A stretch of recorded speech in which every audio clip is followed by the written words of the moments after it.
Nick Wright and his comments about this citizen, Jared Goff. Civillian, that's right. Civillian, Jared Goff. Put that up there, man. We got to make sure that we pay him his right. It was like Lalonde yesterday, where they chose the least flattering picture on purpose. I love it. I think Easy might have made this graphic in did, particular. yeah. Shout out to Easy. Nick Wright had this to say: I don't think you can be the best team in the league when you have a civilian at quarterback. You know what, Chase? Spicy Chase. I kind of want to hear from you first, man. You were so fired up yesterday. I was too fired up yesterday. I apologize. Don't apologize. You were good. You were good. I was a little too vulgar. They loved it, man. They loved it. That's fine. I can watch my language a little bit more.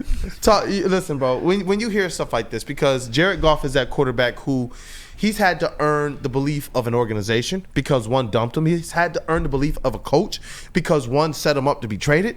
He's had to earn the belief of a city, man, who at one point in time, he was walking around Birmingham with security guards. And then one of the kind of coolest things that I saw last year was him and his pops driving out of Ford Field just amongst the freaking people, dog, with everybody chanting Jared Goff and people saying King of Detroit and him slapping hands with people. It's like just to kind of see how quickly he went from that person that we were even wondering, what? Jared Goff from Matthew Stafford to the guy that we now believe is going to win us a Super Bowl and got us just so close last year, really blowing past a lot of people's expectations.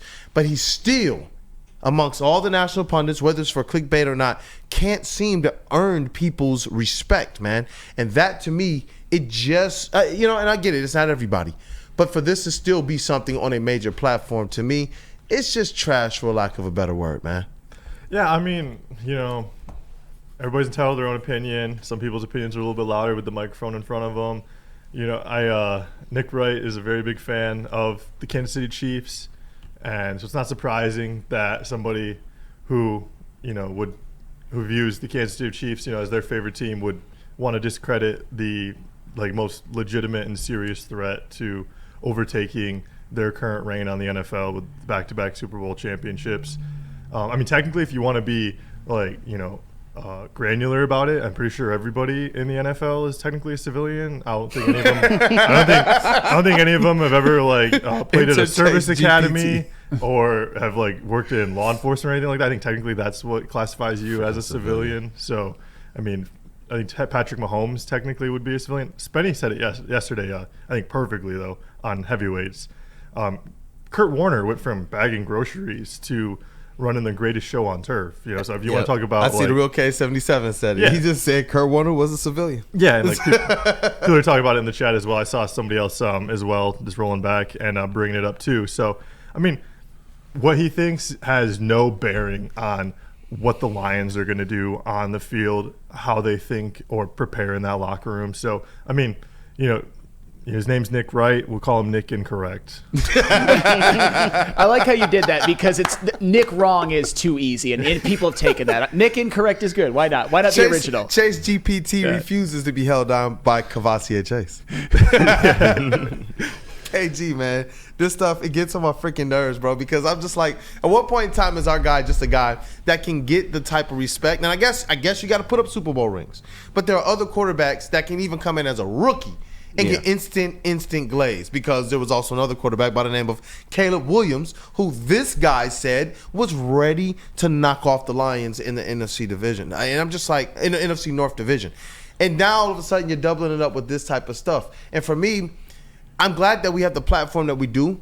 Who knows what types of mountains we move, what types of waves we make, but we get the opportunity to talk this stuff, because if not, I remember the days where all of the other type of narratives were avalanches against our players, against our city. And now we get an opportunity to sit here and talk. Like the comments about J-Mo. That stuff is just like, wow, where is this coming from? We got a team that is humming right now. We got a team that's playing like one of the best teams, the best Lions team I've ever seen, period. Breaking records. You got a quarterback who's putting up perfect halves, perfect ratings, perfect games, found a way to sneak into the Hall of Fame. They'll put his jersey there, and this is still the narrative. It's just like, what are we doing? This guy also said that the Bears will represent the NFC. So just cite your source before you really read into what the fuck he talking about. But to be honest, I'm sick of talking about this, because this response was kind of created in a boardroom, like the one next to the studio right here. Yeah. Like, if you don't like Jared Goff, that's fine.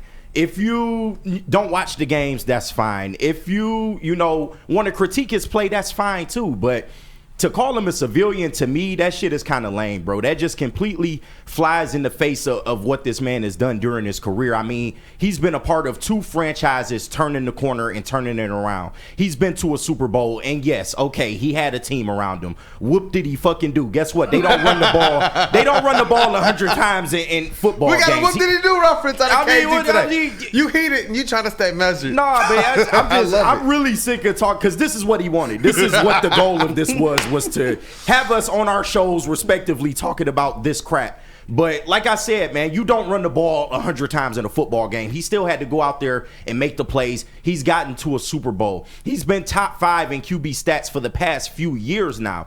And like I said, for anybody that hates Jared Goff at this point, you either have a preconceived notion of what he was as a Ram, or you just don't like the guy, and that's fine too. But to call him a civilian, I just felt like that was disrespectful. Like, somebody can come off the street and do what Jared Goff is doing this year. Like you said, he got his jersey in Canton for all the perfect games that he's putting up. Like, the completion percentage off the charts, man. He's shattering his career, like, numbers, like, crazily this year. Like, I just don't know what else you want from Jared Goff at this point. I love that Jared Goff is the type of guy who can shake off all the narratives and is literally playing through it with Detroit across his chest. And that's the way that he loves it. Like, from his comments day one, and how he's just continued to fall in love with the city and the city back is where I'm glad that, you know what, for me, it's not really about Nick Wright. You want to lob it up and give me the opportunity to basically put on for Jared Goff, then I would definitely dunk that. You know what I mean? From a national platform, you want to do this type of stuff because all of a sudden, this is the type of thing that when we're sitting here wondering why our players and our managers are getting screwed out of things that we believe should be, well, how much is it from the narrative perspective, the narrative, and the national narrative? No matter how clickbaity we can think it is, this is what's put out there. And this isn't the first time. We go back to last season. No matter how we want to parse it or break it down, we also got Cam Newton putting out a narrative that has a negative connotation towards a Jared Goff. And he was a former NFL MVP. And that's what I'm talking about. So for us, we get the opportunity instead to say, you know what, if we're going to talk about this stuff, this is the way that it's going to be. And that's what I'm talking about. We just saw AJ Hinch get, in my opinion, robbed. That's me, snubbed. And not just not winning the award, but landing behind people that we all know and believe he outperformed and outmanaged. But JB Smooth, man, what up, though, with you? Jared Goff, Nick Wright, JG, it seems like he's still trying to win over even some Detroit fans, man. I mean, I don't think he's trying to win over Detroit fans. Hell, he's trying to win over sports media as it is. But let's be real. This is all just for clickbait. When's the last time this man has ever been relevant or we even care about what this man thinks? It's been some time. And now he's just trying to throw this out there to be clickbaity, to sit here and get his name back up here in the world, in the universe, so people can recognize and remember who the hell this man is. I mean, come on. I, for real, think he probably started this with Flannel. Okay. See, that was below the belt. I had the Lions number 1. I'm joking, Flannel. I'm joking. It was Nick Wright all by himself with the whole Kansas City thing. But it amazes me that, you know what, you can sit here and compare these two guys together, and one's just a civilian and the other's an elite quarterback. Right. So I don't know what's wrong here. What are we talking about? Hey, bro, you went and got the CVS receipt, son. Put that back up there, man. Let me see that. He's done more than some of y'all favorite quarterbacks. JB saw the show sheet, and you understood the assignment, huh? He come back there cooking. He was just over there waiting, just ready. Pass him the rock, and my man is hitting threes. Let me see the 3-point celebration real quick, JB Smooth. One's a civilian, the other's an elite quarterback. I'm just saying. I love it, dog. And you know what? Terrell from FL, he says, because earlier in the conversation, I said, you know what, Jared Goff, I get it, he's going to have to get those rings to be viewed as a Mahomes, but there are other quarterbacks who seem to get this type of rarefied air, and they don't have rings, and to me, they haven't met the expectation. Terrell from FL says, Allen has no rings, and Lamar is one of the biggest chokers in the league, Flannel. I agree with the Lamar thing, and I have to fight the Lamar defenders on the daily. Trust me. With the Josh Allen thing, the one thing I'll say about Josh Allen is he's one of 7 quarterbacks in NFL history with a playoff quarterback rating over 100. I think he's been more of a hard luck playoff quarterback than a bad playoff quarterback. But still, the reality is there's a big group of quarterbacks in the NFL right now. The only one who really isn't is Mahomes when it comes to the young quarterbacks that are starving for a Super Bowl ring, that it would do wonders to their legacy. And Jared Goff is one of them. And Jared Goff, to me, is the one who is most likely to cash in this year because I think the Lions are the Super Bowl favorites. So I think we all believe that Jared Goff will lead this team to a Super Bowl. I mean, I think I'm speaking for everybody here, right? Yeah, you're doing a good job with that today. Clearly. Do it. That's exactly it. I've seen him do it. I can believe it because it's tangible. I've seen it. There's evidence of him getting to a Super Bowl. Yep. Say what you want about the guy. Like I said, the plays still had to be made. And he's got all the playoff wins, more than a lot of your favorite quarterbacks on this list. He's got more postseason accomplishments than a lot of your favorite quarterbacks on this list. That's all I'm saying. Yep. Yeah, and that's why with the platform that we have, we get the opportunity to respond to these types of things, as well as we don't just talk about Jared Goff in response to these things. After the games, we go and we break down how good he is. After the games, we go down and we break down just how magnificent this, like a run he's on right now. After the games, we go and we're breaking down 5 interceptions, but it doesn't matter. Look how much he can come back and clean up. Why? Because how important is that in the playoffs? We saw us beat teams because if the other quarterbacks couldn't play clean, it was dead in the water for them. We've seen our quarterback, what used to be, if he doesn't play clean, you don't win. But we've seen him over the last couple of years now, if we've needed him to just pull it together for just that one drive, he's been able to do it after a half or maybe 3/4 of a game where he's putting up some interceptions like the Chicago game last year. And then came right back down the field and was just like, this is still our game. That was the one game I went to last year. Hey! The game where they beat the Bears at home, where I was very nervous. I will just say that, but they did come through in the end. My take on this Nick Wright thing is slightly different, but more the same. We're going to agree more than we disagree on this. I think what Nick Wright said was stupid, but I think Nick Wright's biggest, I would say, crime in this was his choice of words when he said civilian. That's the thing. Because I don't think he meant. Be heated though. I don't think he meant that Flannel Sam could just come off of the streets and play quarterback for the Lions. What did he mean? And That's what he said. Hold on. That's a clear distinction that he is not like the other guys. That is a clear distinction of that. But you said that it's like he's saying that somebody can come off the street. I don't think that's what he meant, because when he listed his Mahomes mountain, I think either later that day or the next day, he had Jared Goff at 7th, which this year I don't think he's 7th. I think in the MVP race he's top 2. But in terms of if you're ranking quarterbacks all encompassing, I don't think 7 is that egregious of a spot, just when it comes to everything all in totality. So to me, it's more about the terminology, and I also think this is the wrong year and the wrong time. I think what Nick Wright meant, and I disagree, by the way, is that Jared Goff is somebody who's more successful because of his situation than because he's a great quarterback. But this year's the wrong year to say that, because he's at worst second in MVP ranking.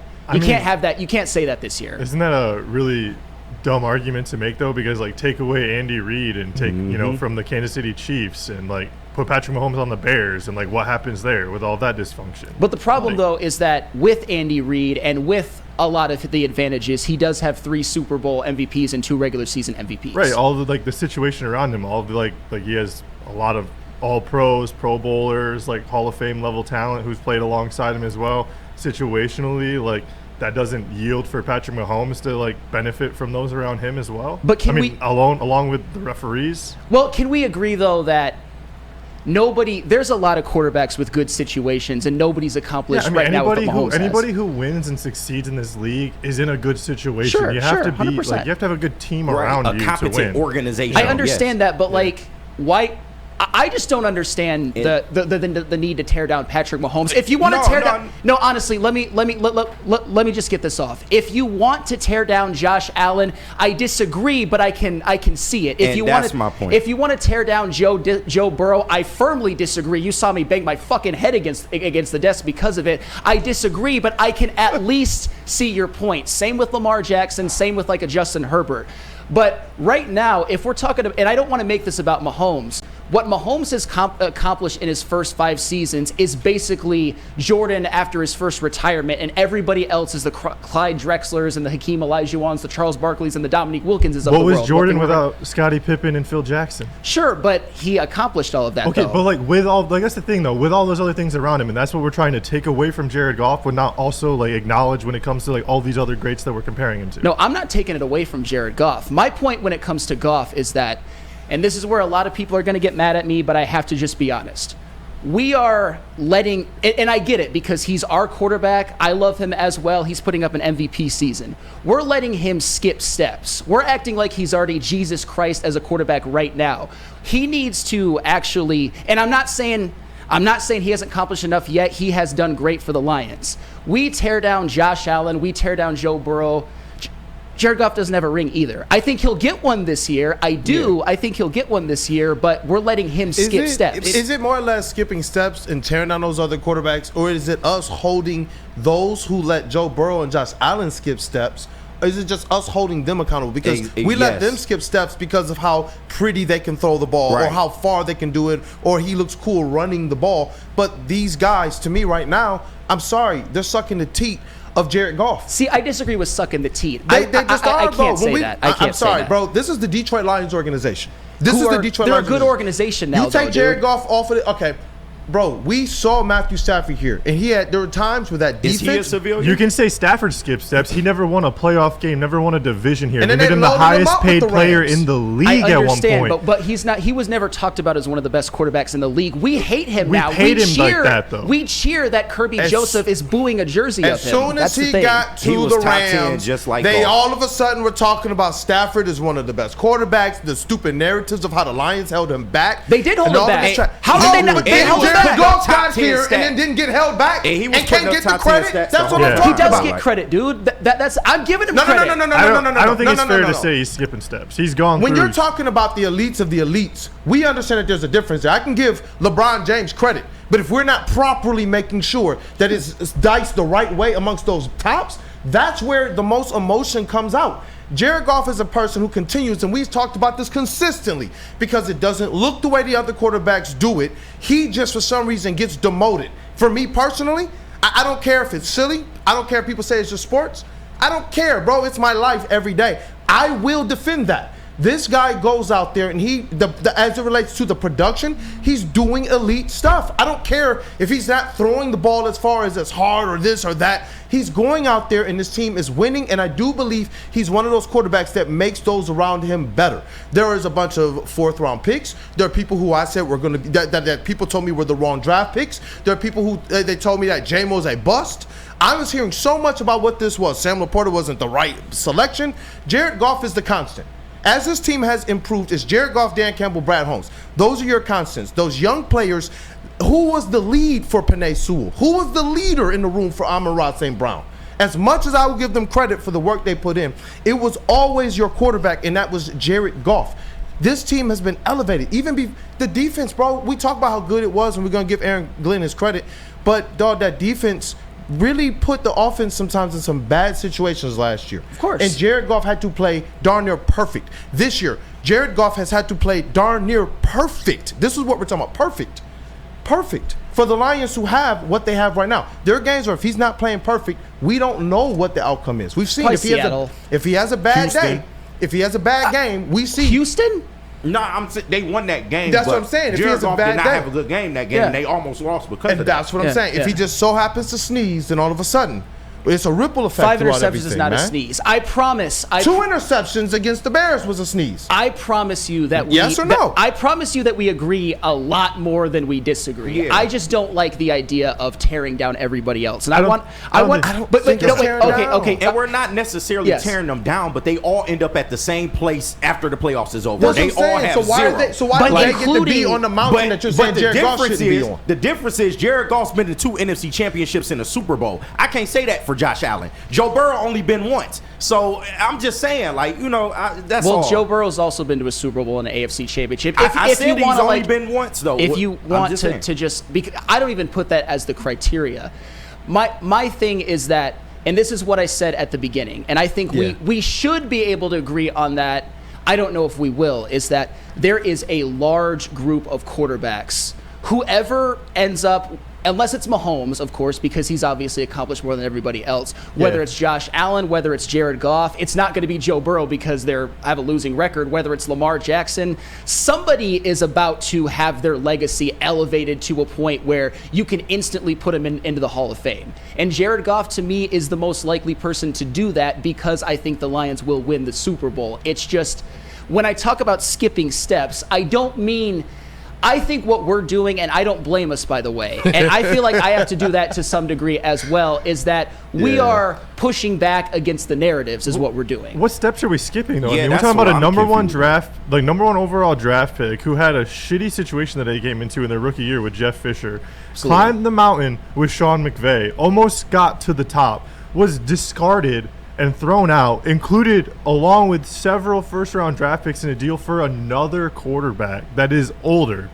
Like they were trying to get rid of him. People thought he was done. He was sent to Detroit to die and be forgotten about. Like this was his John Kitna years, his Dante Culpepper years, like ending his career in Detroit. And he completely turned it around. Like with this coaching staff, with this team around him. Like, there's no way you can say that this guy has skipped steps. If this was the first year that we saw the Lions have any sort of success with Jared Goff and he had just came onto this team in the offseason, sure, you can maybe say they're, like, getting a little bit of put the cart before the horse.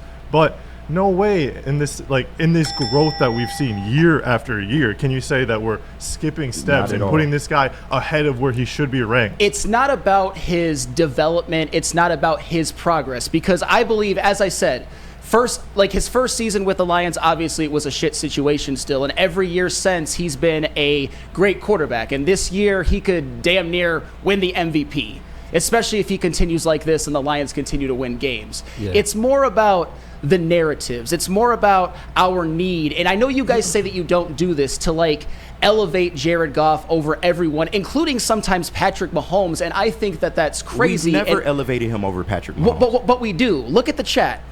He's playing better football this than him year. this Absolutely year. He is. But absolutely. overall, we can't put Jared Goff over him. Yeah, from a play on the field standpoint, absolutely. We're just talking about this year. I always tip the cap to ceding to the fact that he does have the rings because I know that, like with our 04 team, I want the respect, 04 Pistons, for the fact that they went out there and they won the ring. No matter how talented you think they are, they aren't. I don't care. That's going to be the objective, like a button pusher for me. So I'm not going to be a hypocrite in that regard. So Mahomes is the one that I would generally acquiesce on. But those other ones, and that's why we brought up some of those other quarterbacks, are the ones where I'm like, okay, for as much as you guys are talking about, we keep seeing these. I was told that Kyler Murray was a great quarterback. That's what I'm saying. But in each of these games, the one that I'm seeing that's looking like the better quarterback, no matter if Geno Smith is throwing the yards, he didn't look like a better quarterback than Jared Goff. Each one of these games, I keep seeing him against Matthew Stafford. He could throw the yards. Jared Goff looked like a more cerebral, like mindful quarterback on the field. Taking care of his teammates. They're not getting blasted every time they're catching the ball. They're able to catch it in space. Was it Baldinger or was it Dano? One of those just broke down. I think it might have been Dan Orlovsky, who broke down what Jared Goff is super elite at and what he does better than anybody else in the league. And that's throwing his receivers into yak. Some guys, they catch the ball and it is the moves they make. But he highlighted the play with Jameson Williams. The window that Jared Goff threw it well before the break. Like, I'm sitting here like, bro, when I actually saw when he threw it, I'm like, that's an interception. But no, the whole way the play design went, I was just like, this is brilliant. And when they sit there and they say, we know Jared Goff can make any throw we'd ask him to, and I look at that play that went for however many yards it did for a touchdown, I'm just like, this guy does not get the credit he deserves. But when they start to break down the film, all of a sudden, he's looking really, really elite. And I think maybe that's the thing. He's this guy that they can just choose to make this afterthought while they use narratives to prop up other people and allow them to skip steps. Whereas when you break it down, I'm seeing a quarterback who's doing stuff that I didn't even see Matthew Stafford doing, even though Stafford had the arm. And, you know, and I see Grommy, he said, think about it, Stafford won the Super Bowl easy with what Goff couldn't.